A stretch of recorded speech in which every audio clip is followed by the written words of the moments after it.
I finally watched Mission Impossible 4 for the first time. Mission Impossible Ghost Protocol. And of course, start off with questions. Why are we in Russia? Why is Ethan in a Russian prison? Eventually they do answer these questions, but I was heavy on the how did we get here? I will go ahead and preface this by saying 3 is still my favorite right now. This one was good. This one was really good.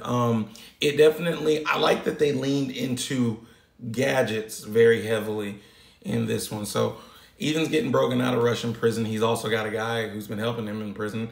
We're like, why is he important? Why do you need him out specifically? But just thinking ahead, we'll get to that. But he's broken out by Simon, who was computer guy in the third one, who's now in the field, a new agent by the name of Jane. And I forgot what the other dude's name is. He's a young guy. I'm sorry. It was a lot going on when I was trying to watch it. I had to actually go back and rewatch part of it because I wasn't able to pay attention. Being a present parent, that's just neither here nor there. And it's because they've got Russian nuclear codes or something that an agent who Jane cares about was in a romantic relationship with.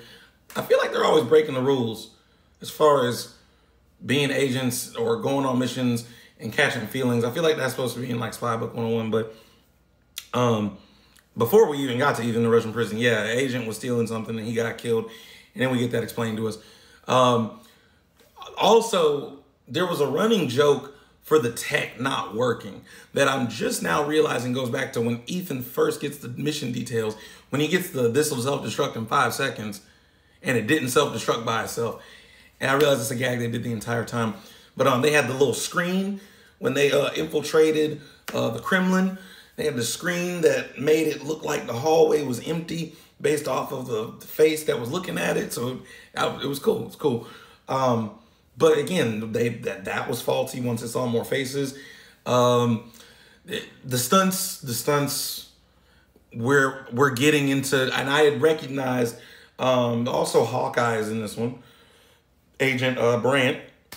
That was cool to see Jeremy Renner.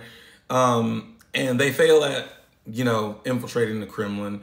And because of that, Ghost Protocol is called, where IMF is no more unless, as Juntao told him, y'all were to just go rogue and complete the mission anyway. Overall, it was just hijinks and gadgets. Tom Cruise climbed a skyscraper with magnetic gloves that wasn't working. Not even magnetic, technically, because he was sticking to glass. I don't know how they were supposed to work, to be honest.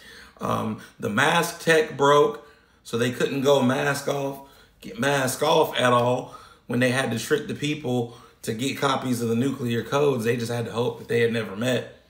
The action, the fighting, it was good. It was on point.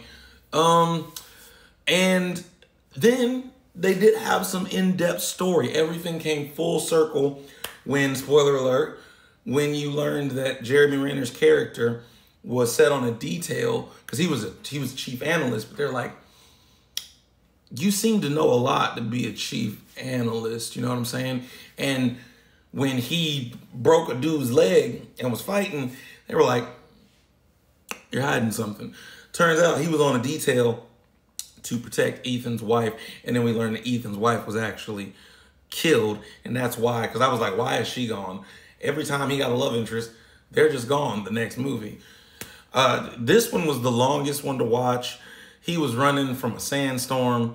I really didn't understand, because apparently the villain had a mask off at one point.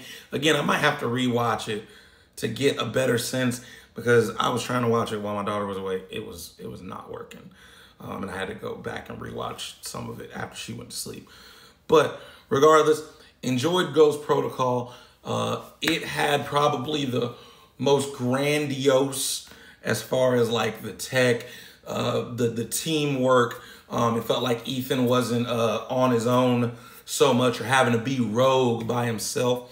And then we ended to find out, he knew about what happened with his wife, and he made her disappear. And he basically puts together, hey, we're IMF now, and Hawkeye doesn't want to join because he's like, your wife died because of me. And then he's just like, bro, I already knew. You good, bro. You good, fam. We cool. Blammo. So Ghost Protocol was long and a lot. This was the longest I've spoken on the video, and I feel like I didn't even get into the meat and potatoes. But we'll be moving on to Mission Impossible 5. I don't know the tagline for that one, but just stay tuned. We're almost caught up, so that way we can go and see Final Reckoning.